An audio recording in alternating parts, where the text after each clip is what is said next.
पश्चिम विदर्भात सरासरीपेक्षा कमी पावसानं पुरेसे पुनर्भरण झाले नाही। त्यामुळे भूजल कमी असल्यानं पाण्याचे स्रोत आतापासूनच कोरडे पडू लागले आहे।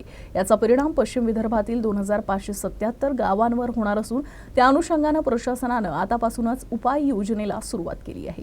सरासरीपेक्षा कमी पावसानं जमिनीचे पुरेसे पुनर्भरण झालेले नाही। त्यामुळे भूजल कमी येत असलेल्या पाण्याचे स्रोत कोरडे पडू लागले आहे। याचा परिणाम पश्चिम विदर्भातील 2577 गावांवर होणार आहे। या पार्श्वभूमीवर ग्रामीण पाणी पुरवठा विभागाने 3842 उपाय योजना प्रस्तावित केल्या। 1776 विहिरींचं अधिग्रहण केलं जाणार आहे। यासाठी 50 कोटींचा निधी खर्च होण्याची शक्यता आहे।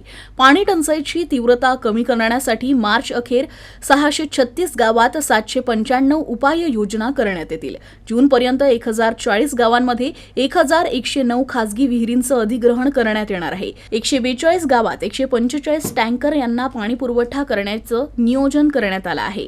पाणी टंचाईची जिल्हानिहाय स्थिती: अमरावती 968 गावांमध्ये 1013 उपाययोजना, अकोला 230 गावांमध्ये 538 उपाययोजना, बुलढाणा 809 गावांमध्ये 1634 उपाययोजना, यवतमाळ 332 गावात 402 उपाययोजना, तर वाशिम इथं 218 गावांमध्ये 255 उपाययोजना केल्या जाणार आहे।